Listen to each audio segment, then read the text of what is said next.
بنائی ہوئی دنیا کو سمجھنے کا. اور یہ بھی خوب سمجھیے کہ سائنس کی کامیابی کیوں ہے.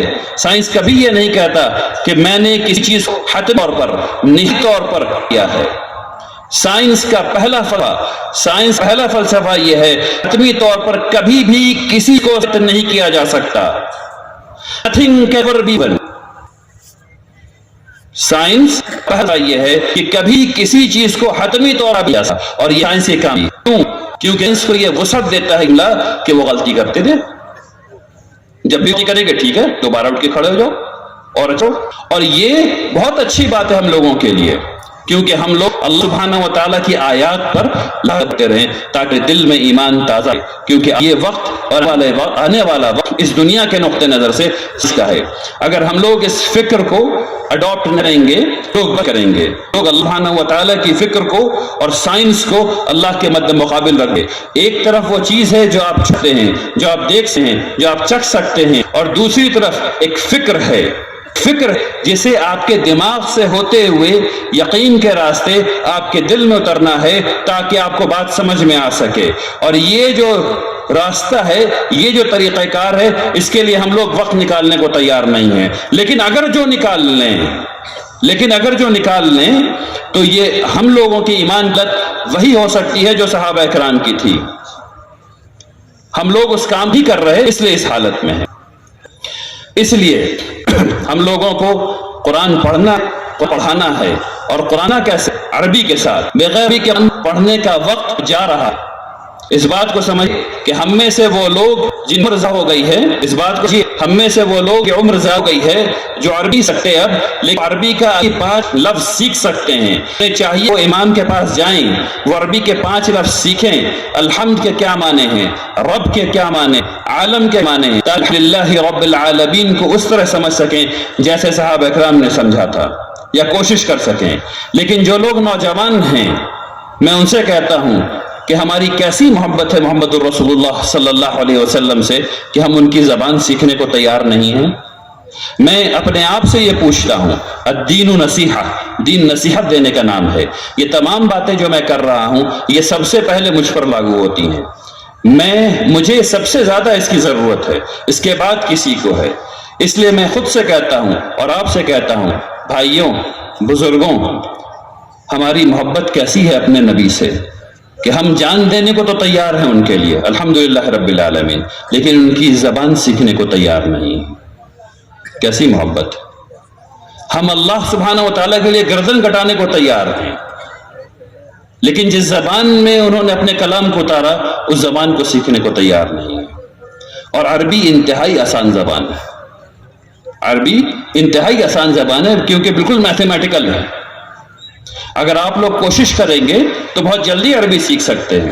تو میری گزارش ہے آپ تمام حضرات سے کہ عربی سیکھیے انشاءاللہ اور قرآن کو ویسے پڑھیے جیسے کہ اس کے پڑھنے کا حق ہے. وقت بہت ہو رہا ہے. چند باتیں اصلاح معاشرہ کے نقطہ نظر سے مجھے کرنی ہے آپ کے سامنے.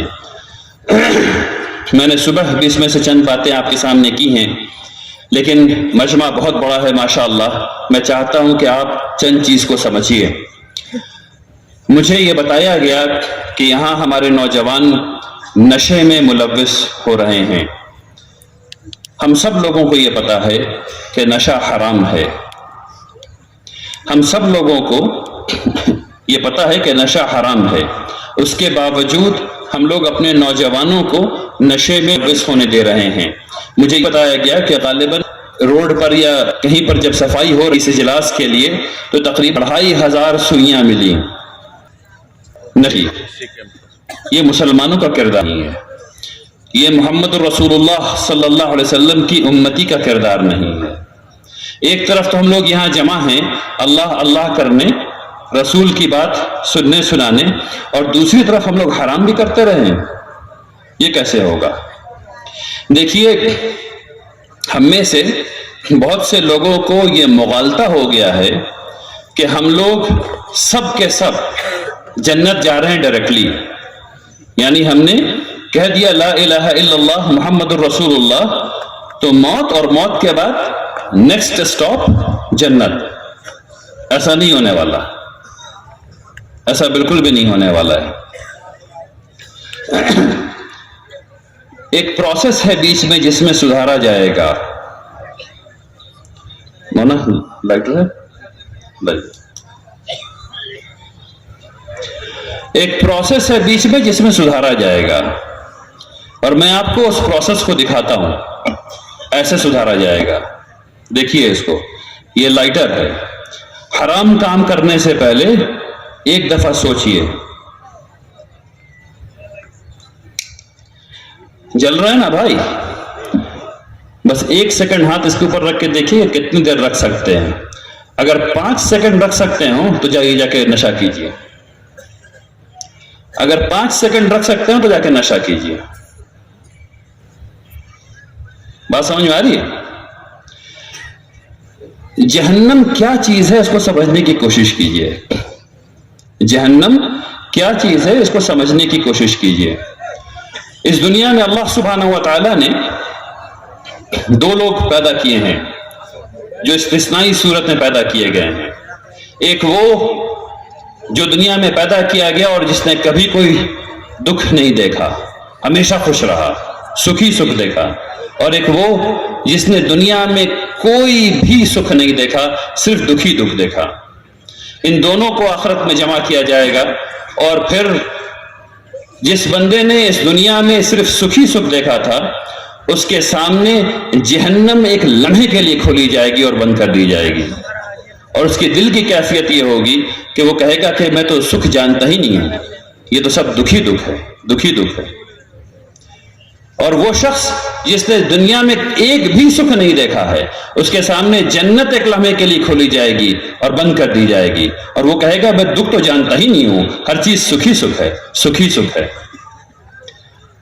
تو اس بات کو خوب سمجھیے کہ ہم لوگ جو ایک دوسرے کے خلاف کام کر رہے ہیں, یا ہم لوگ ایک دوسرے کو ہاتھ پکڑ کر کے جو گناہ کرنے سے نہیں روک رہے ہیں, اس کا کیا نتیجہ نکلنے والا ہے؟ اس کا نتیجہ صرف یہ نکلنے والا ہے کہ جہنم میں ایسے ایسے کیا جائے گا, اور بہت زمانے تک کیا جائے گا. برداشت نہیں کر سکیں گے, برداشت نہیں کر سکیں گے. اس لیے ضروری ہے کہ ہم لوگ اس کام کو نہ کریں جو اللہ سبحانہ و تعالیٰ کی رضا کے خلاف ہے. مجھے یہ بتایا گیا کہ آپ میں سے بہت ڈھیر سارے لوگ, تقریباً مجھے پروسیکیوٹر جنرل صاحب غالباً انہوں نے مجھے بتایا کہ تقریباً 50,000 کیسز ہیں یہاں کی کورٹ میں جو کہ آپ لوگوں نے ایک بھائی نے دوسرے بھائی پہ کر رکھا ہے, یعنی ایک مسلمان نے دوسرے مسلمان پہ کر رکھا ہے, اور سب کے سب جھوٹ ہیں, فراڈ ہیں. آپ لوگ اپنا پیسہ ضائع کر رہے ہیں, اپنے بھائی کا پیسہ ضائع کر رہے ہیں, اس کی زندگی حرام کر رہے ہیں, اپنی زندگی حرام کر رہے ہیں. آپ کی جیب سے پیسہ نکل رہا ہے, آپ کے بھائی کی جیب سے پیسہ نکل رہا ہے, اور گناہ پہ گناہ پہ گناہ کمائے جا رہے ہیں. اور ابھی جو دکھایا ہے نا آگ, وہ آگ کمائے چلے جا رہے ہیں اور پیٹ میں ڈالے چلے جا رہے ہیں. تو اس سے باز آ جائیے.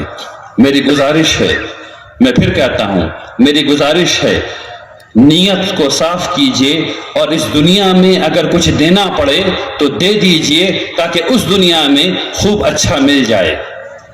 یہاں پیدا ہوئے ہیں, یہاں مر جانا ہے. ابھی موت آنی ہے, زیادہ دیر کی بات نہیں ہے, پتہ بھی نہیں چلنے والا. ہر مرنے والے سے پوچھ لیجئے مرنے سے 1 منٹ پہلے, وہ کہے گا ابھی تو پیدا ہوئے تھے. اور اٹھنے والا بھی یہی کہے گا کہ ابھی تو لیٹے تھے. وقت اتنی تیزی سے گزرتا ہے کہ پتہ بھی نہیں چلتا. زیادہ کیا ہوگا. ابھی ایک صاحب سے میری ملاقات ہوئی, بڑا مزیدار واقعہ ہے. ان کی زمین کا کچھ حصہ تھا جو ان کے بہنوئی نے غالباً لے لیا. اب اس میں اختلاف تھا, بہنوئی کا کہنا تھا کہ ان کی ہے, ان کا کہنا تھا کہ ان کی ہے. ان کی نوکری تھی سعودی عرب میں, وہ 5 سال سے سعودی عرب کی نوکری چھوڑ کر کے کیس لڑ رہے ہیں. میں نے کہا بھائی اگر اتنی سی زمین کے لیے اگر ہوش کی دوا کی ہوتی تو 5 سال میں اس کی 4 گنا زمین آپ خرید چکے ہوتے کہ نہیں؟ انہوں نے کہا جی. تو میں نے کہا کیس کہے کو لڑ رہے ہو؟ اس سے بہتر تو تھا نوکری کر کے, اگر وہ زمین تمہارا بہنوئی کہہ رہا تھا کہ اس کی ہے, اس کو اگر تم دے دیتے اور وہ غلط کہہ رہا تھا تو سوچو اس دنیا میں کتنا ملتا. بات سمجھ میں آ رہی ہے؟ اس دنیا میں کتنا ملتا. یہاں کیا ملا؟ نہ زمین ملی اور 5 سال کی تنخواہ گئی وہ الگ. تو یہ جو 40-50 ہزار کیس آپ لوگوں نے کر رکھے ہیں ایک دوسرے پر، اس کو آپ لوگوں کو اٹھا لینا ہے. اور اگر کوئی واقعی مسئلہ ہے ایک دوسرے سے تو دارالقضا لے کے آئیے. قاضی صاحب بیٹھے ہوئے وہاں پہ. دارالقضا اگر واقعی مسئلہ ہے تو دارالقضا لے کے آئیے. اور اگر فراڈ کیا ہے تو اللہ کے عذاب سے ڈریے. اگر فراڈ کیا ہے اور رشوت سے دے کر کے کام کر رہے ہیں تو اللہ کے عذاب سے ڈریے. یہ صحیح بات نہیں ہے. مسجد کے سلسلے میں بات نہیں کر پاؤں گا. آخری بات کہتا ہوں، اس علاقے میں چند برادری میں عصبیت ہے. مجھے بتایا گیا کہ یہاں شیخ برادری بھی ہے اور کلہیہ برادری ہے جس میں عصبیت ہے. یعنی ایک یہ سمجھتا ہے کہ میں اچھا ہوں، دوسرا یہ سمجھتا ہے کہ میں اچھا ہوں، جبکہ دونوں کے پاس اچھا ہونے کا کوئی ثبوت نہیں ہے. بات سمجھیے، دونوں کے پاس اچھا ہونے کا کوئی ثبوت نہیں ہے. یعنی صرف پیدا ہو گئے نا بھائی شیخ میں تو اچھے کیسے ہو گئے؟ صرف پیدا ہو گئے نا کلہیہ برادری میں تو اچھے کیسے ہو گئے؟ اچھا تو انسان عمل سے ہوتا ہے. میں بار بار یہ مثال دیتا ہوں، میں نے صبح بھی اس مثال کو دیا. آپ اچھے اس وقت ہوں گے جب آپ اپنے مسجد کے بیت الخلاء کو جا کے دھوئیں گے، مطلب مسجد کے باتھ روم کو جا کر کے دھوئیں گے. جہاں لوگ پیشاب کرتے ہیں مسجد میں، جس جگہ پر جہاں پیشاب خانہ بنا ہوا ہے، جب آپ اس کو دھوئیں گے تب آپ اچھے ہوں گے. کون ہے جو مقابلہ کرنا چاہتا ہے؟ ہاتھ اٹھا کے بتائیے. الحمدللہ رب العالمین. یہ بات ہوئی، یہ مسلمانوں کی بات ہے. جب یہ کام کیجئے گا تب اچھے ہوئیے گا. ورنہ ہم یہاں پیدا ہو گئے وہاں وہ پیدا ہو گئے، سبحان اللہ، اس میں کیا بات ہے؟ ہم بہاری ہیں، تم جھارکھنڈی ہو، لڑائی کر رہے ہیں، سبحان اللہ. کل تک بہار جھارکھنڈ دونوں ایک ہی تھا. انسان نے ایک لکیر بیچ میں کھینچ دی، اب ہم لڑائی کر رہے ہیں اس پہ. ایک اور لکیر، آبادی اور بڑھے گی، ایک اور لکیر کھینچ جائے گی، اب ہم اس میں لڑائی کریں گے. یہ سب چیزیں لڑنے والی نہیں ہیں. تمام عصبیت جہالت ہے، تمام جہالت جہنم میں ہے. اس بات کو سمجھ لیجئے.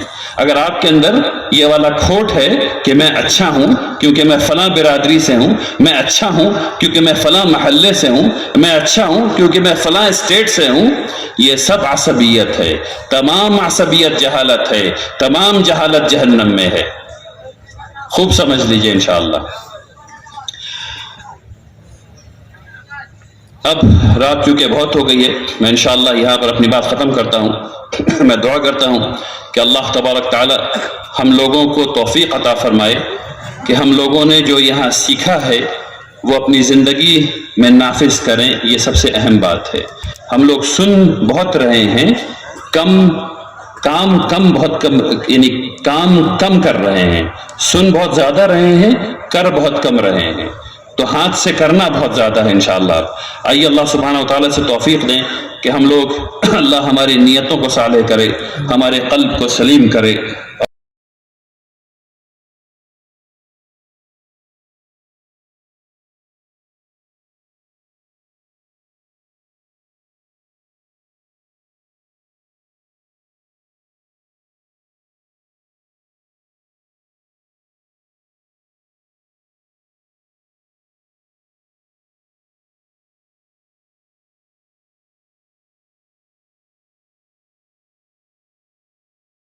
سے آپ کی محنتوں کو قبول فرمائے.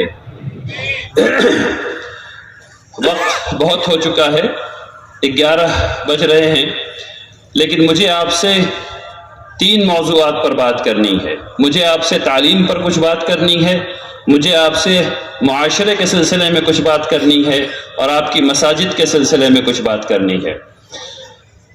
لیکن اس میں وقت کی گنجائش کو انشاءاللہ میں ضرور دیکھوں گا. تعلیم کے سلسلے میں ابھی آپ کے سامنے باتیں رکھی گئی اور ایسی مجالس سے باتیں رکھی جاتی رہی ہیں. میں تعلیم کا ایک نقطہ نظر آپ کے سامنے پیش کرنا چاہتا ہوں، اور وہ میں شروع کرنا چاہتا ہوں تعلیم کی اسلامی تاریخ سے. وہاں کوئی نہیں ہو گئی ہے؟ اگر لوگ انشاءاللہ آج تو سارے کو ذرا تعلیم ہمیشہ سے اسی حالت میں تھے، حالت میں آج ہیں. میں انشاءاللہ اس کے بعد آپ کو بتا کہ ہم لوگ کس حالت میں ہیں ابھی. کہ ہمیشہ سے ایسا تھا؟ دیکھتے ہیں کہ ایسا بالکل بھی نہیں تھا. کانسٹیٹیوشن کی تاریخ میں، دستور کی تاریخ میں سب سے پہلا دستور یہ پڑھایا جاتا ہے کہ 1395 میں میگنا کارٹا لندن میں لکھا گیا، اور یہ دور ہے اور غلط ہے۔ اس تقریباً 100 سال کے مکہ مدینہ لکھا گیا، اور وہ سے پہلا دستور ہے۔ یہ دستور کے سر مسلمانوں کی نہ بڑی کابی ہے جس نے پورے دنیا کو دستور کا نظام سکھایا۔ اب اس کے بعد چلیے قانونی پڑھائی پر۔ اسلامی فقہ آج تک دنیا میں سب سے ایوالوڈ، سب سے ترقی پذیر لا ہے، اس میں کسی کو کوئی شبہ نہیں ہے۔ اس کے آگے چلیے سائنس کی دنیا میں آتے ہیں۔ 1866 تک پورے یورپ میں میڈیکل اسکول میں، یعنی میڈیکل کالج میں، جس کتاب کو پڑھایا جاتا ہے، سرجری کی کتاب کو پڑھایا جا رہا تھا، وہ مسلمان کی لکھی ہوئی تھی۔ 1866 تک مسلمانوں کے بنائے ہوئے آلات، جس شیپ میں انہوں نے بنایا، جس طرز میں انہوں نے بنایا، وہ آج تک استعمال ہو رہا ہے۔ تھوڑا اور آگے چلیے، فزکس کی طرف چلتے ہیں۔ فزکس میں جب کسی نے تصور بھی نہیں کیا تھا کہ انسان ہوائی جہاز میں اڑے گا، تو اس سے 400 سال پہلے ابن فرناس نے ہوائی جہاز کا ورکنگ ماڈل بھی تھا، اور یہ بھی بتایا ہوائی جہاز کی دم اگر مکی نہیں تبھی اسپیڈ لے سکتی۔ انسانیت نے اس کے 400 سال بعد 52 لوگوں کی جان کو کھپانے کے بعد یہ سیکھا کہ دم کو مڑنا ضروری ہے۔ اگر 400 سال پہلے کی کتاب پڑھ لیتے تو 52 لوگوں کی جان نہیں جاتی۔ تھوڑا اور آگے بڑھیے حساب میں۔ ہم لوگ کو کہا جاتا ہے کہ ہم لوگ حساب میں کمزور ہیں۔ حساب کی سب سے اہم موضوعات میں سے ایک ہے الجبرا۔ پوری کتاب ہی عربی کا نام ہے الجبر والمقابلہ، جو مسلمانوں نے لکھی۔ ہم لوگ اسمارٹ فون استعمال کرتے ہیں، لیپ ٹاپ استعمال کرتے ہیں، یہ کبھی بن ہی نہیں سکتا تھا اگر مسلمانوں نے لاگرتھم کی ایجاد نہیں کی ہوتی۔ نئے زمانے کی سائنس ہے سوشیولوجی، اس کے والد کون ہیں؟ مسلمان۔ اور یہ سب لوگ کون ہیں جن کا نام میں لے رہا ہوں؟ یہ سب کے سب عالم ہیں، کوئی مفسر ہے، کوئی محدث ہے، کوئی فقیہ ہے، سب کے سب، کوئی اس میں استثناء نہیں ہے۔ کیمرہ کس نے بنایا؟ ایک عالم نے بنایا۔ کیمرے کا جو پرنسپل ہے، پن ہول کیمرہ جسے ہم کہتے ہیں، تمام وہ بچے جو 9th کلاس میں ہیں اور اس مجمع میں ہیں وہ جانتے ہیں کہ میں کیا کہہ رہا ہوں۔ پن ہول کیمرہ مسلمانوں نے بنایا ہے، آپ کے عالم نے بنایا۔ یہ اور ایسی 1000 چیزیں ہیں جو گنائی جا سکتی ہیں۔ ڈیزائن کے مسئلے کو لے لیں۔ ڈیزائن میں میرا خیال یہ ہے، اگر میں بھول نہیں رہا ہوں تو 7 یا 9 قسم کا ڈیزائن ہے جو زمینوں پر بنایا جاتا ہے، بس اتنا ہی ہے، اور یہ سب کا سب اسپین میں مسلمانوں نے ایجاد کیا ہے۔ تو نہیں ہے مسلمان تعلیم سے عاری رہے، بلکہ حقیقت ہے کہ جب اندھیرے میں، ظلمت کے اندھیرے میں تھا تو مسلمانوں کے ہاں تعلیم ہی تعلیم تھی۔ آپ کو یہ سن کر کے حیرت ہوگی کہ جب یورپ سے وہاں کے پرنس، وہاں کے شہزادے مسلمانوں کے پاس آتے تھے تہذیب سیکھنے کے لیے، وہ سیکھنے کے لیے آتے تھے کہ سائنس کیسے پڑھتے ہیں، وہ سیکھنے کے لیے آتے تھے کہ فقہ کا استعمال کیسے ہوتا ہے، وہ سیکھنے آتے تھے کہ مسلمان کیسے کامیابی حاصل کر رہے ہیں۔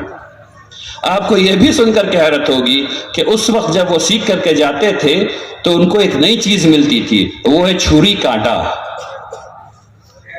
ہمارے علماء نے چھری کانٹے کا ایجاد کیا، اور ہمارے علماء چھری کانٹے سے کھاتے تھے، اور یورپ کو ہم نے سکھایا کہ چھری کانٹے سے کھاؤ۔ بات سمجھیے، یورپ کو ہم نے سکھایا ہے کہ چھری کانٹے سے کھاؤ، یورپ نے ہم کو نہیں سکھایا ہے۔ یورپ کے ہسپتال میں لوگ مر جاتے تھے، سرجری ہوئی مر گئے، سرجری ہوئی مر گئے، یہاں تک کہ ایک ہاسپٹل کو بند کر دینا پڑا کیونکہ جس کی سرجری ہو رہی وہ مر جاتے تھے۔ مسلمانوں کے ہاں سرجری ہوتی تھی وہ بچ جاتے تھے۔ پتہ یہ چلا کہ تمام مسلمان سرجن سرجری کرنے سے پہلے وضو کر رہے ہیں۔ وضو کرنے سے کیا ہوتا ہے؟ چیز ہاتھ صاف ہو جاتا ہے، سارا بیکٹیریا ختم، تو لوگ بچ جاتے ہیں۔ ایک اور بات آپ کو بتاؤں جو بہت عجیب ہو گئی ہے ہم لوگوں کے ساتھ. یہ جو اردو کا نمبر ہم لوگوں کے سامنے ہے 1 2 3 4 جو ہم لوگ اردو میں لکھتے ہیں، اصلاً یہ گریک نیومرل ہے، اصلاً یہ انگلش نمبر ہے. اور جو انگلش نمبر ہے 1 2 3 4 اصلاً وہ عربی ہے. جو انگریزی والا 1 2 3 4 ہے جس کو پوری دنیا نے اڈاپٹ کیا ہوا ہے، پوری دنیا میں مستعمل ہے، وہ اصلاً عربی نیومرل ہے. اور جو 1 2 3 جو ہم لوگ اردو میں لکھتے ہیں یہ اصلاً گریک نیومرل ہے. تو تاریخ کے ساتھ اور مسلمانوں کے ساتھ ایسے کھیل ہو گیا ہے. بات سمجھ میں آ رہی کیا ہو گیا ہے؟ ایسے کھیل ہو گیا ہم لوگوں کے ساتھ. اب یہ وقت آ گیا ہے کہ ہم لوگ تعلیم کے لیے بیدار ہو جائیں، اپنی تاریخ کے لیے بیدار ہو جائیں. جب ہم ایسا کریں گے، جب ہمیں پتہ چلے گا کہ ہم لوگوں نے کیا کیا کارنامے لیے ہیں، ہم لوگ انشاءاللہ اور اچھا کام کر سکیں گے. اب آئیے، یہ وہ تاریخ تھی. اب آج کی تاریخ پر آتے ہیں. آج کی تاریخ بھیانک ہے. تاریخ کہہ رہا ہوں، آج کا حال بھیانک ہے. ابھی آج اگر آپ لوگ، میں اعداد و شمار آپ کے سامنے پیش کرنے والا ہوں، اس کو سمجھنے کی کوشش کیجئے. یہ مان لیجئے کہ پورے ہندوستان میں صرف 100 مسلمان بچے ہیں. یہ مان لیجئے کہ پورے ہندوستان میں صرف 100 مسلمان بچے ہیں، جس میں سے 50 لڑکی اور 50 لڑکے ہیں، اور سب کی عمر صرف 6 سال ہے، اور وہ پہلی جماعت میں پہلے دن داخل ہوئے ہیں. صرف 100 بچے ہیں، پہلی جماعت ہے، 6 سال کی عمر ہے، پہلے دن داخل ہوئے ہیں. پہلے دن میں اور آپ یہ طے کرتے ہیں کہ اس میں سے 43 بچے انگوٹھا چھاپ رہیں گے. ان کو نہیں پڑھیں گے، پڑھایا جائے گا. ان کو ہم لوگ ان کے کلاس سے، ان کے درجے سے نکالتے ہیں اور باہر کر دیتے ہیں کہ ان کو نہیں پڑھائیں گے. نہیں پڑھانے کی 1000 وجہ ہو سکتی ہے، لیکن ہمارا معاشرہ، میرا معاشرہ، آپ کا معاشرہ یہ طے کرتا ہے کہ ہم 43 بچے کو نہیں پڑھائیں گے. اب اس کے بعد کہانی شروع ہوتی ہے. اس میں سے ہم 3.5 بچے کو، سمجھ کے لیے آسان کر دیتا ہوں، 4 بچے کو مدرسے بھیج دیتے ہیں. اب وہ بچہ مدرسہ جائے گا 4. باقی جو بچے بچ گئے وہ اب پہلی جماعت سے دوسری، دوسری سے تیسری، ایسے ایسے کرتے 10ویں جماعت تک پہنچتے ہیں. جب 10ویں جماعت سے فارغ ہو رہے ہوتے ہیں تو صرف 17 بچے ہم لوگ 10ویں جماعت سے فارغ کروا پا رہے ہیں. 17 بچے. 32 بچے بیچ میں لڑک جاتے ہیں. 43 پہلے نکال دیے گئے، 32 10ویں جماعت سے پہلے نکال دیے گئے. 43 پہلے نکال دیے گئے، 32 بیچ میں نکال دیے گئے. پڑھا لکھا کس نے؟ 4% نے، اور پھر 17% نے. 17% 10ویں جماعت پاس کروا پائے ہم لوگ. اس کے بعد کیا ہوا؟ جب وہ لوگ بیچلرز لیول پر پہنچے، یعنی بکالوریوس پر پہنچے، bachelors in arts, bachelors commerce, arts, science, engineering, medicine, ان تمام چیزوں کو ملا دیا جائے تو ہم لوگ صرف 4 بچے کو وہاں بیچ پا رہے ہیں اپنے، جس میں 3 لڑکا ہے اور 1 لڑکی. یہ ہے وہ تعلیم کا حشر جو ابھی ہمارے معاشرے میں ہے. ہم لوگوں کو، مجھے اور آپ کو یہ عہد کرنا ہے ابھی اپنے دلوں میں کہ ہم لوگ ایسا اب نہیں ہونے دیں گے. ہر ایک بچے کو پڑھانا ہے. آپ کا کوئی بچہ گلی میں نہیں کھیل سکتا. آپ کا کوئی بچہ تعلیم کے اوقات میں اسکول کے باہر نہیں رہ سکتا. آپ ماشاءاللہ یہاں ابھی 1.25 سے زیادہ ہیں، مجھے پتہ کتنے لاکھ لوگ 1.25 لاکھ لوگ سے زیادہ یہاں ہیں. اگر آپ اس بات کو صرف 10 لوگوں تک پہنچا دیں کہ بھائی ہم 43 کو نہیں پڑھا رہے، 32 پیچھے چھوٹ جا رہے ہیں، 17 کو صرف پاس کروا پا رہے ہیں، اور 4 ہمارا جا رہا ہے بیچلرز لیول پہ، تو ہمارے بچے IAS IPS IFS بنیں گے کیسے؟ وہ تو اللہ کا شکر کیجئے کہ وہ 1.5% 2% جو بن رہا ہے، اللہ کا شکر کیجئے کہ اللہ کے یعنی صرف کرم کی وجہ سے بن رہا ہے. وہ بھی نہیں بننا چاہیے. ایک طرف 85% بچے ہیں جو کہ بیچلرز کر کے کمپٹیشن میں ہیں، اور ایک طرف 4. کہاں سے ہوگا؟ سوال ہی پیدا نہیں ہوتا ہے. بات سمجھ میں آ رہی ہے؟ تو آپ لوگوں کو ہر ایک آدمی کو 10 آدمی کو یہ اعداد و شمار بتانے ہیں اور یہی کہنا ہے میرے بارے میں کہ میں نے گزارش کی ہے ہر ایک مسلمان سے کہ یہ دیکھیں کہ اس کی گلی میں کوئی بچہ اسکول کے وقت میں کھیلتا ہوا نہ ہو، مدرسے کے وقت میں کھیلتا ہوا نہ ہو، وہ تعلیم کی جگہ پر ہو انشاءاللہ۔ اب ایک اور فرق کو سمجھیے، اس میں بھی اعداد و شمار ہیں۔ ہندوستان میں 53,000 ہائر ایجوکیشن انسٹیٹیوشنز ہیں، یعنی وہ جگہیں جہاں 12ویں جماعت کے بعد کی تعلیم ہوتی ہے۔ 53,000 ہیں، اس کو سمجھنے کی کوشش کیجئے۔ 53,000، اس میں سے 161 ایسے انسٹیٹیوشنز ہیں، ایسے ادارے ہیں جن کو ہماری حکومت انسٹیٹیوٹس آف نیشنل امپورٹنس کہتی ہے یا انسٹیٹیوشنز آف نیشنل امپورٹنس کہتی ہے۔ ان 161 ادارے میں تقریباً 1 لاکھ بچے پڑھتے ہیں۔ ان 161 ادارے میں تقریباً 1 لاکھ بچے پڑھتے ہیں اور ان میں ہمارے تقریباً 1.5% بچے جا پاتے ہیں، یعنی 1500 کے آس پاس۔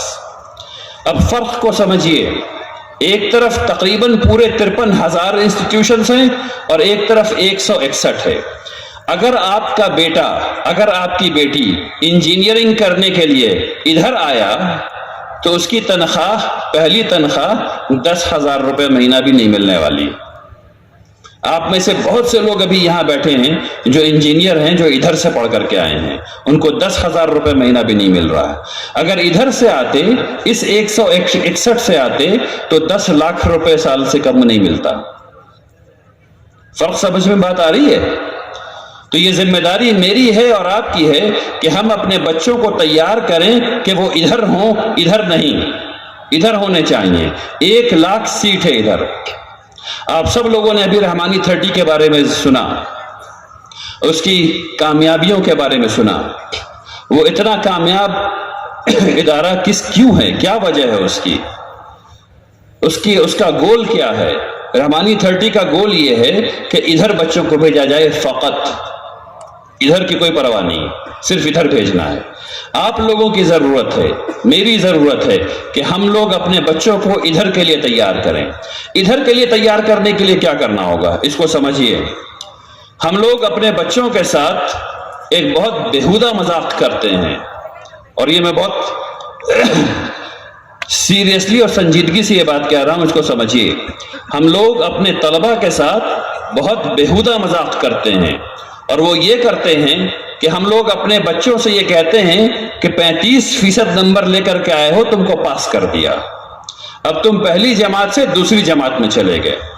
35% نمبر لے کے آئے ہو، 40% نمبر لے کر کے آئے ہو، تم کو پاس کر دیا، تم پہلی جماعت سے دوسری جماعت میں چلے گئے۔ 40% نمبر لانے کا اصل مطلب کیا ہے؟ 40% نمبر لانے کا اصل مطلب ہے کہ 60% نہیں آتا ہے۔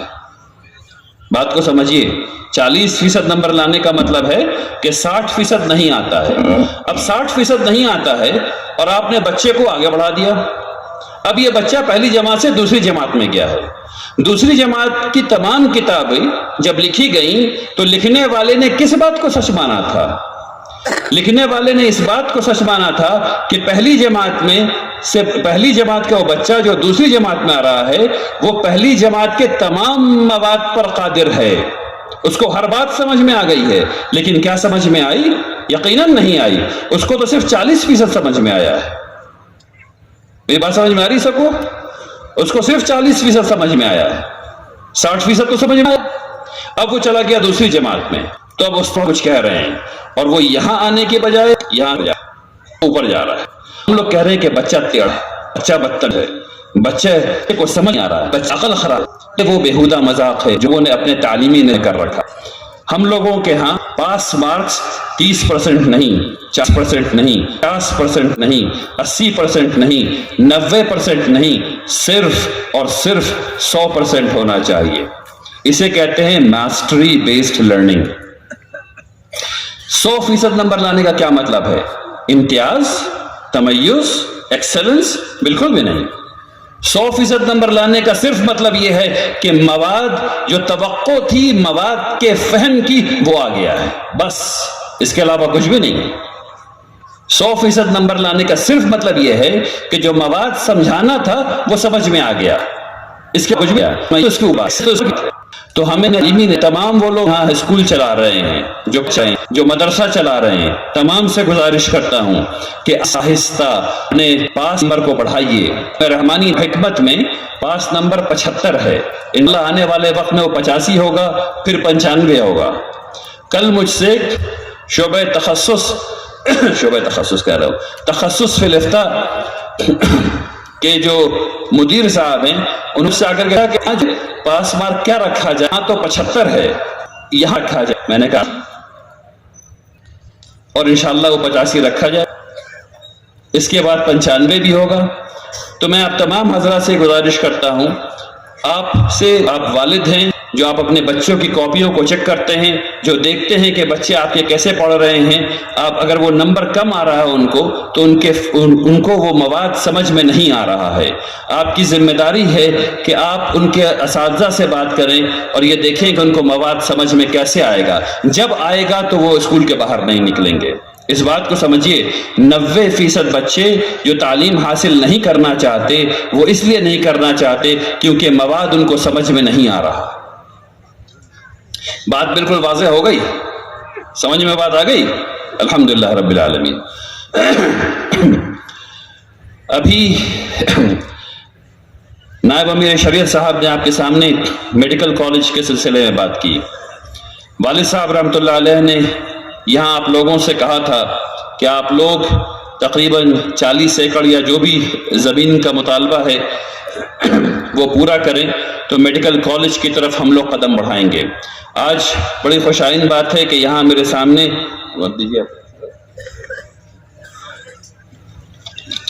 یہ ایک خط میرے سامنے آیا ہے جس میں مجھ سے وعدہ کیا گیا ہے کہ یہاں آپ لوگ زمین مہیا کرا کر کے دیں گے تاکہ انشاءاللہ اس میں ہاسپٹل اور میڈیکل کالج کھولا جائے. میں اللہ سبحانہ و تعالیٰ سے دعا کرتا ہوں کہ اللہ تبارک تعالیٰ وہ دن جلد لائے. یہ آپ کی ذمہ داری ہے کہ آپ اس میں خوب حصہ لیجئے تاکہ ہم لوگ اس کام کو شروع کر سکیں. آپ کے سامنے ابھی بتایا گیا کہ مکتب کا نظام بنانا ہے. مکتب کا نظام اشد ضروری ہے. دیکھیے, اس بات کو بھی سمجھیے, تعلیم تو قرآن سے ہی شروع ہوگی.